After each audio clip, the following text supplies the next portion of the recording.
Welcome to this deep dive. Today, we're going to be looking at mental models. Oh, cool. You know, those frameworks for making sense of the world, making better decisions. It's like a cheat sheet for life, but not just any cheat sheet, one drawn from philosophy, science, history, all sorts of fields. I like it. And to guide us through this, we've got this source material, 100 mentalmodels.pdf. Awesome.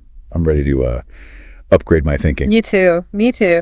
But before we get ahead of ourselves, like, what even are mental models? I hear the term thrown around, but... Right. Well, this source material actually quotes Charlie Munger, Warren Buffett's partner. Yeah. He says, we need these models in our head, these frameworks, and we should be constantly trying to organize our experiences using them. So it's kind of like each model is a different lens. Exactly. And the more lenses you have, the better you can see. Right. So you're not stuck with just one perspective. You can switch it up depending on the situation. Exactly. Yeah. And the source material really emphasizes this. Like, the more mental models you have, the better you'll be at making good decisions, seeing through complex problems, and avoiding all those thinking traps we all fall into. Oh, yeah. All those biases. Exactly. Okay, so we need a diverse set of mental models. Got it.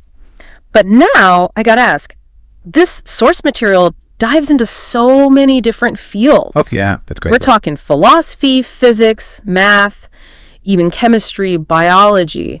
Was there one that really stood out to you?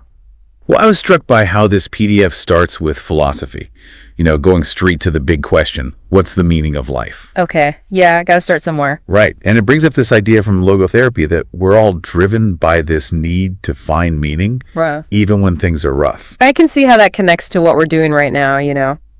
digging into all this information, trying to make it meaningful. It's like that's what we're doing in this deep dive. Exactly. We're trying to find the meaning in all of this and make it useful for ourselves and our listeners. I like that.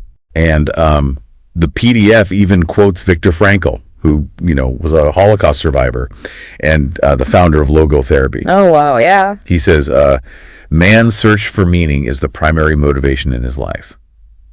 Really powerful stuff. Yeah, that is powerful. Okay, Yeah. so we've got that kind of like philosophical foundation. Where does it go from there?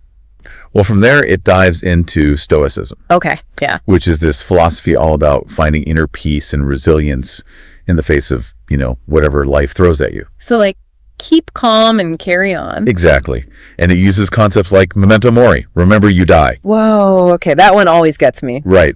But I get it, like remembering that our time is limited. Yeah. It can help us focus on what really matters. Yeah, gaining perspective for sure. Then there's amor fati, which means to love your fate. Ooh, okay. Embrace whatever happens. Interesting. And a big part of Stoicism is focusing on what you can control and accepting what you can't. Right. The source material even mentions Marcus Aurelius, the Roman emperor, in his book Meditations, which is like a classic of Stoic philosophy. Okay, cool. What else does it talk about? Well, it mentions the golden rule. Oh yeah, the golden rule. Treat others as you want to be treated. A simple but profound concept that's found in, cultures and religions all over the world. For sure. And then it goes into Plato's allegory of the cave. Wait, I remember that one from college. Oh, yeah. It's about these prisoners who are chained up and they can only see shadows on the wall, right? Right. And they think their shadows are reality. Exactly. And it's a metaphor for how we can be trapped by our limited perceptions and how important it is to, question our assumptions and seek out the truth. Yeah, to break free from the cage. Exactly. Okay, that's a lot to process just from philosophy. Right. I'm a little scared to ask, what's next? Well, next it jumps into physics, All right. talking about this concept of critical mass. Okay. In physics, it refers to the point where a nuclear chain reaction becomes self-sustaining. Okay, yeah, I vaguely remember that from high school science class. But how does that apply as a mental model in everyday life? Well, think about it this way. Have you ever seen a trend that suddenly explodes? Like one day it's a small thing and the next it's everywhere. Oh, yeah, all the time. That's critical mass at work. It's about understanding how small changes can have huge effects. So critical mass is like this tipping point where things can suddenly shift dramatically. Exactly. And it applies to everything from, viral marketing campaigns to the adoption of new technologies. Yeah, that's a really cool way to think about it. Then there's the principle of reciprocity. For every action, there's an equal and opposite reaction. One of those fundamental laws of physics. Yeah, I remember that one. But I bet this is about more than just like physics, right? Oh, absolutely. Think about it in terms of human interaction. Kindness often leads to more kindness. And aggression can trigger a defensive response. Right. It's not a perfect one-to-one, but you can see this principle of reciprocity playing out all the time. I see. Okay, so we're taking these seemingly complex scientific principles and applying them as lenses to understand everyday situations. Exactly. Yeah. And it doesn't stop there. The PDF also explores velocity, Velocity. Okay. the concept of speed plus direction. Oh, right. It uses this to highlight how our career paths or personal growth or even relationships, they're not just about moving fast. It's about moving with intention towards a goal. Oh, I like that. So you could be working really, really hard. Yeah. But if you're not pointed in the right direction. You'll end up somewhere you don't want to be. Exactly. And then hold on to your hats because it touches on Einstein's theory of relativity. Relativity. Whoa. Okay, we're getting into some seriously mind-bending stuff now. I know, right? It gets complex, but the source material just focuses on the key takeaway. Like time and space are relative, not absolute. Wait, what? Yeah, and one mind-blowing consequence of this is time dilation. Like, imagine the faster you move, the slower time passes for you relative to someone standing still. Whoa. Seriously? Sounds like science fiction, but it's real. There's evidence. Atomic clocks on super-fast jets take a tiny bit slower than clocks on the ground. No way. Yeah. So even time, something we think is constant, is actually relative. It is.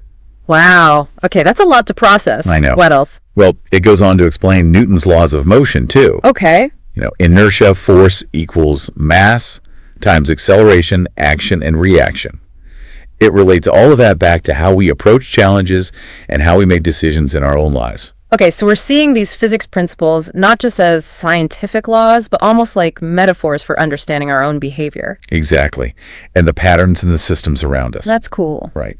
And it dives into the 4 laws of thermodynamics, too, which govern energy and entropy. Entropy. Essentially, it's about how energy is transferred and how systems tend towards disorder. Okay. The second law, which states that entropy always increases in a closed system, that one's especially interesting, I think. Okay, so systems tend towards disorder. What's the takeaway from that for, like, everyday life? Well, think about your own life. Have you ever noticed how, things tend to get messy if you don't put in the effort to keep them organized? Oh, yeah, all the time. That's entropy in action. It applies to everything, our homes, our work, even our relationships. Maintaining order takes work. So the second law of thermodynamics basically says, if I want a clean house, I got to put in the effort. Exactly. Fascinating. And then it touches on chaos theory. This is the idea that even tiny changes can spiral into huge, unpredictable effects. Oh, the butterfly effect. Yeah, exactly. A butterfly flaps its wings in Brazil, and then weeks later, there's a tornado in Texas. Right. It reminds us that the world is full of interconnected systems, and even little actions can have ripple effects we can't predict. Okay, so from the meaning of life to the butterfly effect, we've covered a lot of ground here. I know, right? But I already see how these mental models can be powerful for understanding the world, for making decisions. Where does it take us next? Next, the source material takes us into the world of mathematics. All right, bring on the numbers. I'm ready to see how math can help us unlock even more mental models. It's amazing how all these models kind of build on each other. We started with philosophy, explored physics, now we're moving into math. All right, let's dive into the world of numbers. I have to admit, math wasn't exactly my favorite subject in school, but I'm curious to see how it can help us unlock even more of these mental models. Well, the source material starts with a concept that might be familiar, algebra. Algebra, yeah. I remember spending hours solving for X and Y.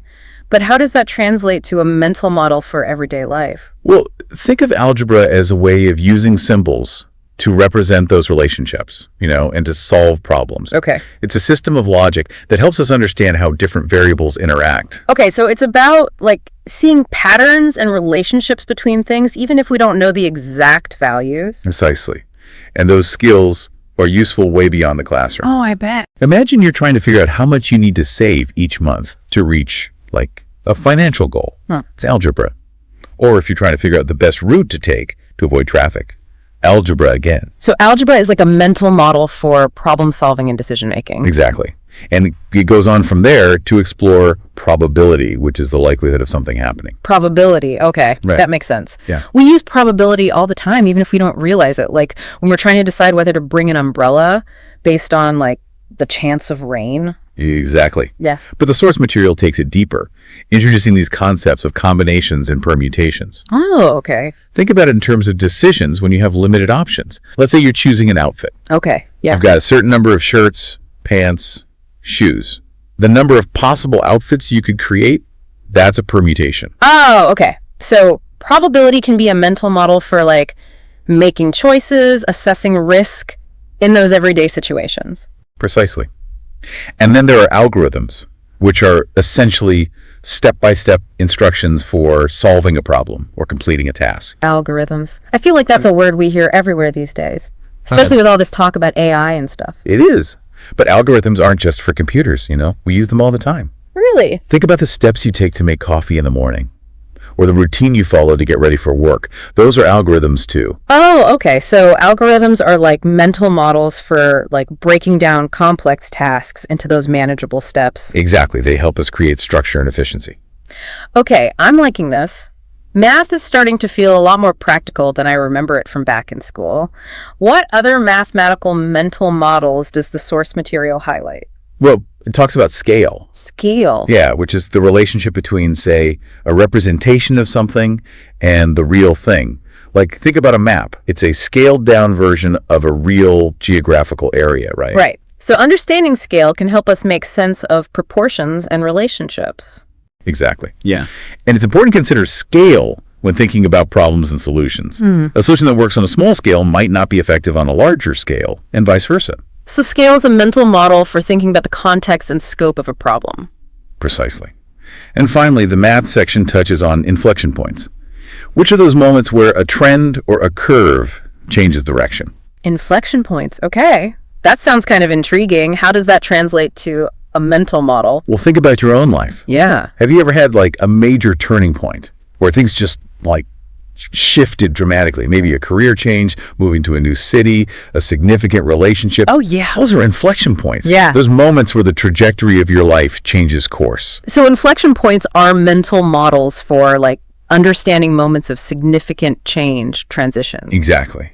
They can help us to anticipate those moments, navigate them more effectively, and even capitalize on the opportunities that they present. This is fascinating. I'm starting to see how math can give us these valuable frameworks for understanding patterns, for making decisions, even for anticipating change. It's not just about like crunching number. Absolutely. And from this world of numbers and logic, the source material then takes us into the realm of chemistry, the study of matter itself. Chemistry. Okay, this one's bringing back some mixed memories from high school. I get it. But what's fascinating is how the source material uses chemistry to illustrate these mental models that can be applied to all sorts of areas. Okay, I'm intrigued.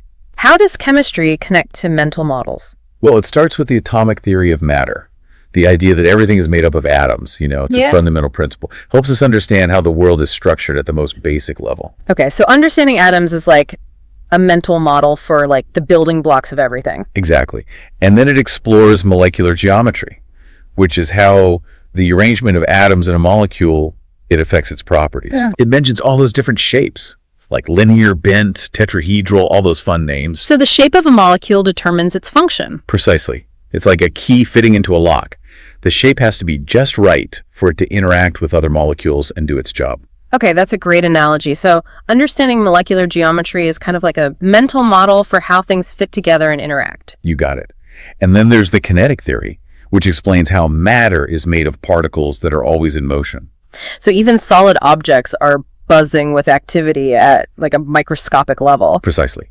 Kinetic theory helps us understand how the state of matter, whether it's solid, liquid, or gas, that all comes down to the movement of these particles. So it's like a mental model for understanding the dynamic nature of, well, matter. Exactly. And then you have chemical reactions, the breaking and forming of bonds between atoms. The source material mentions, reactants, products, even the transition state of a chemical reaction. So it's not just about the starting and ending points, but also the process of transformation. Exactly. And that leads to a really interesting concept. Autocatalysis. Autocatalysis. That one sounds a bit intense. It is. It's a chemical reaction that's catalyzed by one of its own products. Okay. It creates this positive feedback loop where the reaction speeds up as it produces more of the catalyst. Okay. Do you see where I'm going with this? I think so. Like, think about the spread of ideas or trends. The more people adopt an idea, the faster it spreads, creating a self-reinforcing cycle. Right. It's like a snowball rolling downhill. It gathers more and more snow as it goes. So autocatalysis is like a mental model for understanding how things can grow exponentially. Precisely. Yeah. It highlights those positive feedback loops and how even small changes can have significant outcomes. Wow. Okay, I'm seeing chemistry in a whole new light now. Yeah. It's not just beakers and Bunsen burners. It's about these fundamental principles that govern how the world works. Exactly. And from the world of atoms and molecules, the source material then takes us into the realm of biology, the study of life itself. Biology.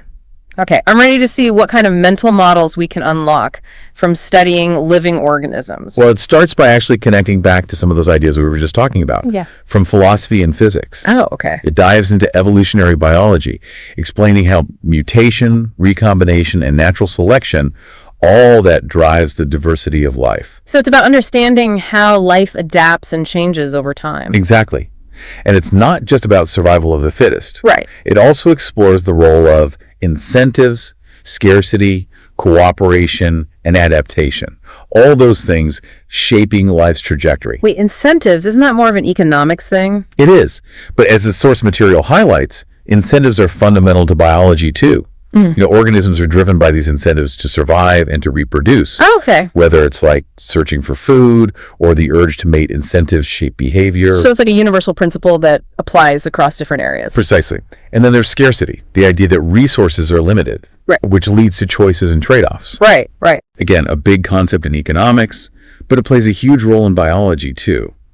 Organisms constantly competing for limited resources, food, water, mates, territory. So understanding scarcity can help us understand how organisms make decisions, how they prioritize actions. Exactly. It's about understanding the constraints and the opportunities that shape behavior. Okay. What about cooperation? That seems like kind of the opposite of competition. It does, doesn't it? Yeah. But the source material makes this fascinating point. Even in these competitive environments, you still see cooperation emerging. Think about symbiotic relationships between different species. Right. Or even just cooperation within, social groups. So it's about recognizing that even in a world of scarcity and competition, there's this potential for collaboration. Right. Cooperation can be a really powerful force for survival and success. Now, what about adaptation? Well, adaptation, obviously, it's central to evolutionary biology. Organisms adapt to their environment over time in order to survive, But I'm curious to see how this source material frames this as a mental model. Well, it connects adaptation to this idea of adaptability. Okay. That ability to adjust to changing circumstances. It's not just about being, perfectly suited for a particular environment. It's about being able to shift and change as things around you change. So being flexible, responsive to change. Exactly. Adaptability, it's a crucial skill in a world that's constantly changing. No kidding. I'm seeing how everything's so interconnected. It is. Okay, so we've got incentives, scarcity, cooperation, adaptation. What other biological concepts does this source material explore? Yeah, what else is there? Well, it talks about genetic information, highlighting how DNA is like the blueprint for life. And understanding that blueprint can unlock incredible insights. I can see how that'd be a powerful mental model, but it also seems pretty complex. It is. But the key takeaway is that our genes, they influence our traits, predispositions, even our behaviors. Okay. It's this reminder that both nature and nurture play a role in shaping who we are. So understanding genetics helps us to understand ourselves better. Precisely. And then there's self-preservation, that primal instinct that drives us to protect ourselves from harm. Self-preservation. That one seems pretty straightforward. We all want to stay safe, avoid danger. We do. But the source material frames this as a mental model for understanding, how we assess risk, how we make decisions. Okay. Think about it. Our choices are influenced by this subconscious calculation, potential threats, potential rewards. So self-preservation's like this lens that we view the world through, constantly evaluating potential danger, opportunity. Exactly. It's a fundamental driver of human behavior. Okay, so we've got genetics and self-preservation. What else is in that biology section? Well, it talks about resilience. Resilience, that's definitely a quality I admire in people. What makes it such a powerful mental model? Well, the source material connects resilience to the importance of, being adaptable, being able to deal with change. Life is full of challenges, and setbacks are inevitable. But resilience allows us to navigate those challenges, learn from them, and come out stronger on the other side. So resilience is like a mental model for overcoming obstacles, for thriving in the face of adversity. Precisely. It's about recognizing that setbacks are a part of life. Yeah. And developing the skills and the mindset to bounce back from those setbacks. This is incredibly insightful. It seems like biology isn't just about studying life, it's about understanding these fundamental principles that govern all living systems, including ourselves. You're absolutely right. And speaking of understanding ourselves, the source material then takes us into the realm of psychology, the study of the human mind. Okay, so how does this deep dive into mental models help us decode, the inner workings of our brains? All right, psychology. This is where things get really interesting for me. What kind of mental models can we unlock from the study of the human mind? Well, the source material dives right into cognitive biases. Okay. Those systematic errors in thinking that can trip us up and lead to bad decisions. Cognitive biases, right, like confirmation bias, where we tend to favor information that just supports our existing beliefs. Yep, we all do it. But the key is to just be aware of these biases. Right. So that we can, at least try to minimize their influence. The source material even mentions the work of Daniel Kahneman and Amos Tversky, whose research on cognitive biases revolutionized psychology and even economics. Kahneman actually won a Nobel Prize in economics for his work on prospect theory. Prospect theory. Yeah, it's a theory that describes how people make decisions in situations that involve risk and uncertainty. Okay. It highlights how our choices are often not rational. We're influenced by things like loss aversion. This is the idea that we feel the pain of a loss more strongly than the pleasure of an equal gain. So we're more motivated to avoid losing something than to gain something of the same value. Exactly. And the source material emphasizes that understanding these biases can help us make more informed decisions. Now, remember Charlie Munger? Yeah, Warren Buffett's partner. Right. The source material really pulls from his insights because he's known for his deep understanding of psychology, I've heard of Munger's mental models. Didn't he have a whole bunch of psychological tendencies that influence how we behave? He did. The source material highlights a good chunk of them, like reward and punishment super response tendency. Okay. Basically, we're wired to respond strongly to rewards and punishments, even if they're small or delayed. So understanding the power of incentives, both positive and negative. Exactly. Like training a dog with treats and timeouts. But for humans. And remember those liking and loving and disliking and hating tendencies we talked about earlier. Those are in play here too. We tend to favor things we like and avoid things we dislike, often without even realizing it. Yeah, okay, so our emotions can really cloud our judgment sometimes. What about Munger's inconsistency avoidance tendency? What was that one? That's the one where we resist changing our minds or behaviors, even when we see evidence that we might be wrong. Oh yeah, it's like we get stuck in our ways. Exactly. It's about recognizing that inertia and being willing to challenge our own assumptions, even when it's uncomfortable. And then there's the availability misweighing tendency. We tend to overestimate the likelihood of events that are easily recalled, like really vivid or recent events. So that's why people are afraid of flying, even though it's statistically safer than driving. Yeah. Because plane crashes are so dramatic, they just stick in our minds more. Exactly. And don't forget about social proof. Oh, yeah. The idea that we're more likely to do something if we see other people doing it. It's like the herd mentality. Social proof is powerful. Yeah. Like, if you're trying to decide what restaurant to go to and you see one with a long line out the door, you just assume it must be good. Precisely. And then there's authority misinfluence tendency. We tend to just defer to authority figures, even when they might be wrong. So like blindly following orders. Yeah, it can be like that. It's important to recognize that authority figures are human. Yeah. And to think for ourselves. And speaking of multiple psychological factors influencing our behavior, Munger coined a term for this, the Lollapalooza effect. The Lollapalooza effect. It's when multiple biases combine and they create these really extreme outcomes. Imagine a situation where you have social proof, authority misinfluence, and scarcity all converging at once. Wow, that sounds like a recipe for like a frenzy or something. Exactly. Understanding the Lollapalooza effect is a mental model for understanding how things can get out of control. Okay. This is fascinating. This deep dive into psychology is revealing all these hidden forces that shape our thoughts, our actions, It is. And from the realm of the human mind, The source material then shifts to the world of economics, the study of how we manage scarce resources. It starts with a concept that might seem a little dry at first: accounting. Accounting, I'm guessing this is more than just like crunching numbers. It is.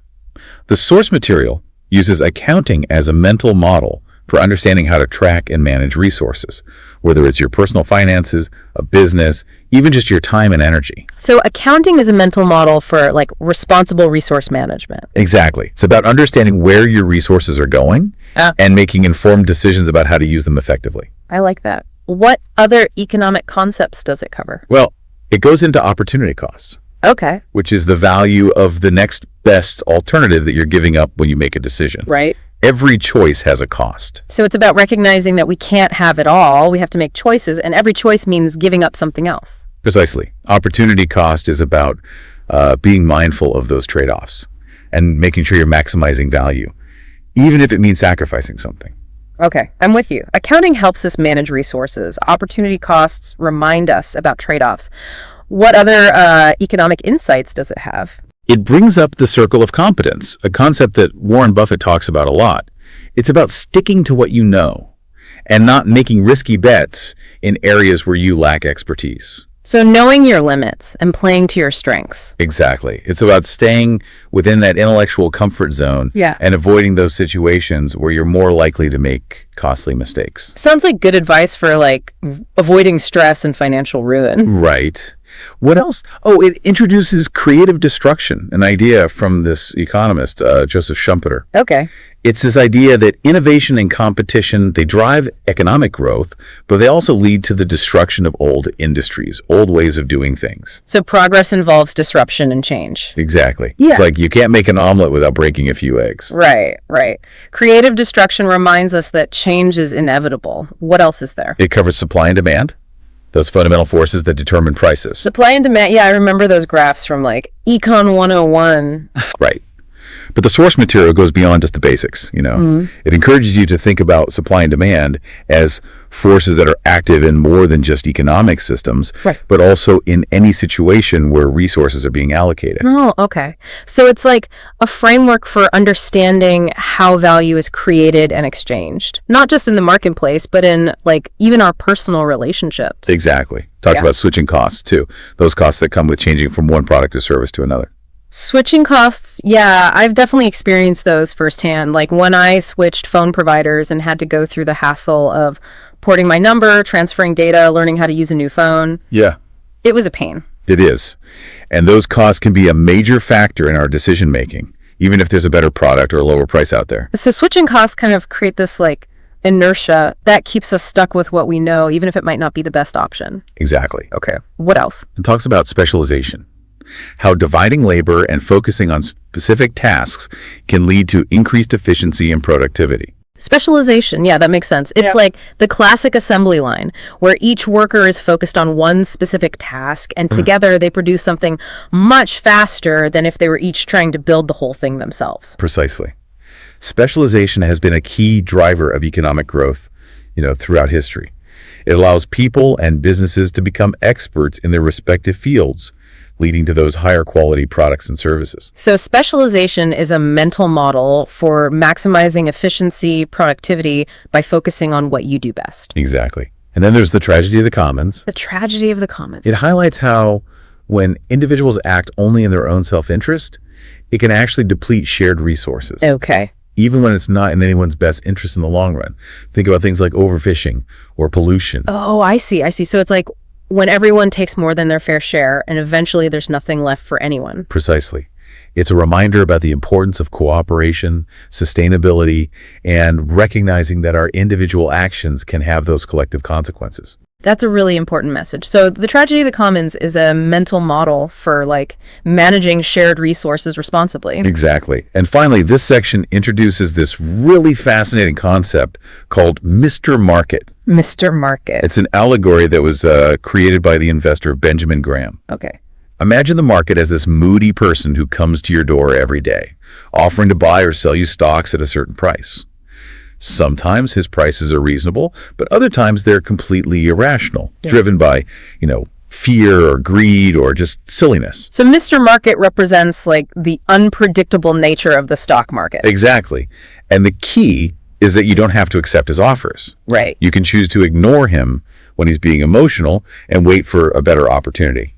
That's such a great analogy. It reminds me of the importance of, staying calm, rational when making those investing decisions, even when the market is going crazy. Precisely. Mr. Market highlights how important emotional intelligence is and the ability to separate our feelings from rational judgment. We've covered so much ground in this economics section, from like accounting and opportunity costs to creative destruction and this whole idea of Mr. Market. I know, it's a lot. I'm starting to see how economics is so much more than just money in markets, It's about understanding human behavior, the choices we make in a world where we don't have unlimited resources. Exactly. And from the world of economics, this source material then takes us to geography and history, reminding us that all these decisions and actions, they don't happen in a vacuum. Right. They're shaped by the context of the world around us and all those historical forces that led us to where we are now. So it's about understanding the bigger picture. Precisely. It starts with geopolitics, the idea that geography influences politics, international relations. The source material even quotes Tim Marshall, who says, all leaders are constrained by geography. So things like mountains, rivers, access to resources, they can really impact political decisions and global power dynamics? Exactly. And the source material, it gives some really interesting examples, like Russia's desire for warm water ports or Europe's energy dependence. Wow, okay. So understanding geopolitics is key for making sense of world events. What else is in this section? It warns us about falling prey to extremely intense ideology. Oh, okay. So being overly ideological can be a bad thing. It can. Charlie Munger talks about this a lot. Yeah. He believes that extreme ideology, it can cabbage up one's mind. Okay. It makes us less open to other perspectives and prevents us from seeing things clearly. So it's about being open-minded, not letting our beliefs become too rigid, Exactly. It's about recognizing that the world is complex and that there are often multiple valid perspectives on any given issue. I like that. What else does it say? The source material talks about the importance of seeking out disconfirming evidence. Disconfirming evidence. It's evidence that challenges our existing beliefs. It's about actively looking for information that might contradict our assumptions, rather than just searching for information that confirms what we already believe. So it's about fighting against confirmation bias. We need to be willing to challenge our own beliefs and be open to changing our minds, Exactly. It's about being intellectually humble. Okay, so geopolitics, intense ideology, disconfirming evidence. These concepts from geography and history, they really give us a unique way of looking at the world and our place in it. They do. And from this broad sweep of history and geography, the source material takes us into the world of statistics, the science of, collecting data, analyzing data, interpreting data. All right, statistics. I'm ready to see how these mental models can help us make sense of all those numbers. Well, it advocates for something called probabilistic thinking. Okay. It's the idea that we should base our decisions on probabilities rather than certainties. So recognizing that we can't always know for sure what's going to happen. Exactly. It's about acknowledging that uncertainty is a part of life and that we need to factor that into our decision making. Okay, probabilistic thinking. Got it. What else is in this statistics section? It introduces Bayes' theorem. It's this mathematical formula that helps us update our beliefs when we get new evidence. Bayes' theorem, okay, I'll admit that one sounds a little intimidating. It can be. But think of it this way. It's a metaphor for how we learn, how we adapt. We start with a belief, then we get new information, and we adjust our belief accordingly. It's a constant process. So Bayes' theorem is like a mental model for being intellectually flexible, for always learning and growing. You got it.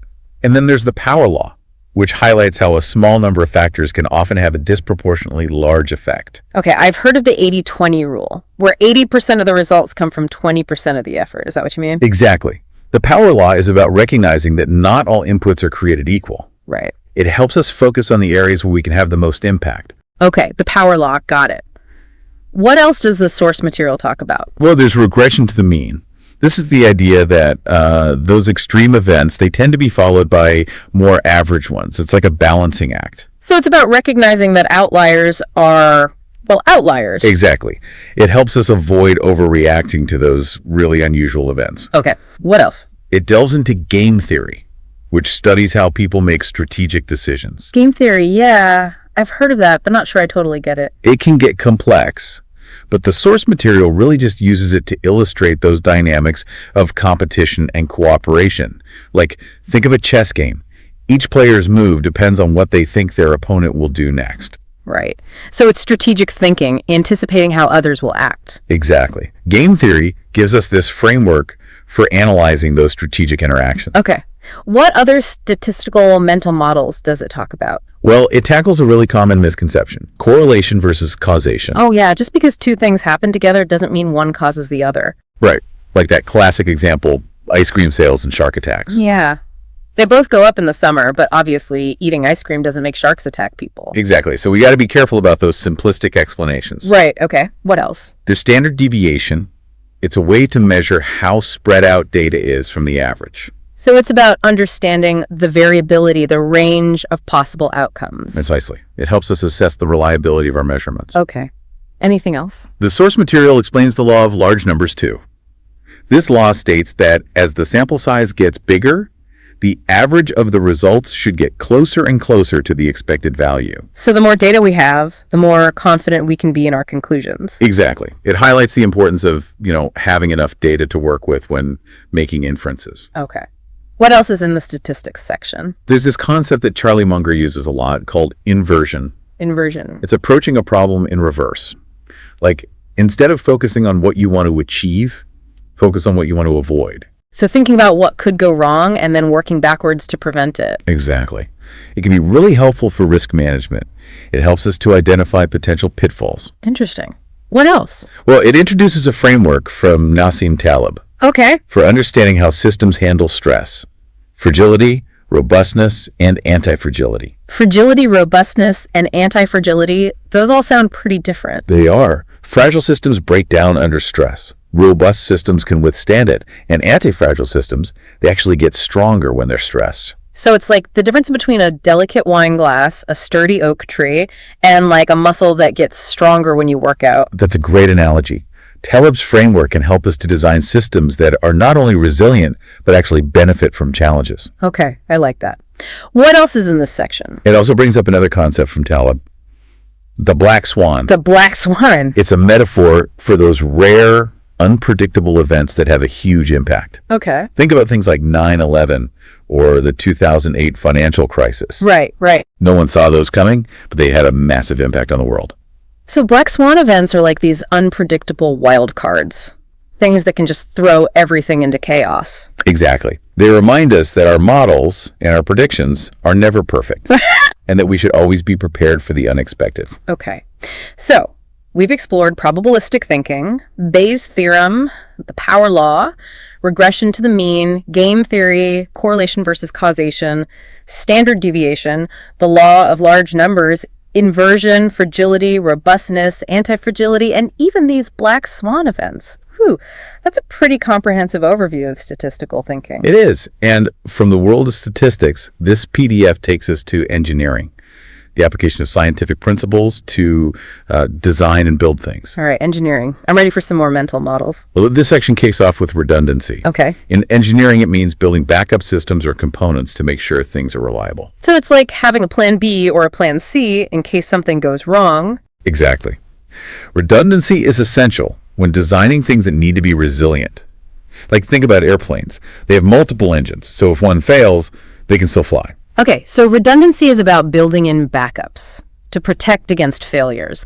What other engineering concepts does it talk about? It brings up the backup systems model, but thinking about it in terms of our everyday lives. The backup system, that model. Yeah, it's about always having a fallback plan, a plan B, Right. if things don't go as expected. It's about anticipating potential setbacks and having alternatives ready. So being prepared. Exactly. The backup systems model is a mental model for navigating that uncertainty, making sure we're not totally thrown off when things go wrong. Okay, that's a good one. What else? Talks about breakpoints, which in engineering it's used for debugging, pausing to analyze code. Right. But the source material uses breakpoints to illustrate how we can step back from a situation, hit pause, and analyze it objectively, So taking a time out to reflect and assess before making a decision. Exactly. Breakpoints help us gain perspective. Okay, I like it. What else does it talk about? It emphasizes the margin of safety. Margin of safety. Yeah, it's about designing things with extra capacity to account for those unexpected things that might happen. It's about building in a buffer. So like adding a little extra padding to your schedule or budget to account for potential delays or unexpected expenses. Exactly. Margin of safety is essential for making sure that things are resilient, that they can handle those unexpected stresses or loads. Okay, margin of safety. Got it. What other engineering concepts does the PDF go over? Well, there's root cause analysis. Okay. It's the process of figuring out what's actually causing a problem instead of just addressing the symptoms. So it's like figuring out why the check engine light is on in your car instead of just ignoring it. Exactly. Yeah. Root cause analysis helps us get to the source of a problem. Oh, okay, that makes sense. There's quality control too. Quality control. That seems pretty straightforward, right? Making sure things are done properly. It is. But the source material wants you to take it further. Think about applying quality control as a mental model to all aspects of your life. Oh, okay. So setting high standards, striving for excellence. Exactly. Quality control helps us avoid mistakes, Yeah. reduce waste, create things that actually meet those needs. Okay, I like it. What else is there? Well, it explores feedback loops. Feedback loops. Okay. It describes how outputs of a system can actually become inputs, creating a cycle. Okay. Like, think about a thermostat. Yeah. It measures the temperature of a room. And if the temperature drops below the set point, it switches on the heater. As the heater warms the room, the thermostat senses the change, and when the temp reaches that desired level, it turns the heater off. So the heater warming the room then becomes the input to the thermostat, which then adjusts how much the heater runs. It's a loop. Exactly. Feedback loops are everywhere. They help us to understand how systems work, how we can design them to be self-regulating and adaptable. Okay, that's really interesting. We've covered a lot of ground here. We have Redundancy, backup systems, breakpoints, margin of safety, root cause analysis, quality control, feedback loops. These are all incredibly useful for thinking about how to make things that are reliable, efficient, and resilient. They are. And what's so cool is these engineering concepts, they can be applied way beyond building bridges or writing code. Right. They're really mental models for thinking about any system. Okay, so we've explored a ton of mental models from a whole range of fields. What's the big takeaway? What does this all mean for us? Well, the key is that these models, they're tools for thought, like those lenses we were talking about, that help us to see things clearly, make better decisions, navigate all that complexity. So it's not just about like memorizing definitions. Right. It's about knowing how to actually use these models in real life situations. Exactly. This PDF really hammers that home. Having a variety of mental models is crucial for understanding how the world works and making those smarter choices. Okay, so that brings up a question for me. With so many models to choose from, how do you know which one to use in a given situation? It's like being a kid with a giant toolbox, not knowing which tool to pick up. That's a great question. And honestly, there's no easy answer. The key is to get a feel for which models are most relevant to the specific problem you're trying to tackle. Yeah. You wouldn't use a hammer to try and tighten a screw, right? Right. You got to choose the right tool for the job. So it's a matter of practice, experience, learning which model fits best. Precisely. And the more you have in your toolkit, the more options you'll have. This has been an incredible deep dive. We've covered everything from philosophy and physics to economics and engineering. I know, it's been a whirlwind. I feel like I've got a whole new set of lenses for looking at the world. I'm so glad to hear that. And remember, this is just the beginning. The world of mental models is huge. It's always evolving. The key is to stay curious, keep learning, keep refining that toolkit. So to wrap things up, what's one final provocative thought for our listeners to take away from this deep dive? I think it's this. The source material gives us a fantastic overview, but the real work begins when you start actually applying these models in your own life. Yeah. Think about the challenges you're facing, those decisions you're making, and how these models might help you to see things in a new light. The more you use them, the more powerful they become. That's great advice. Keep exploring, keep learning, and keep on diving deep.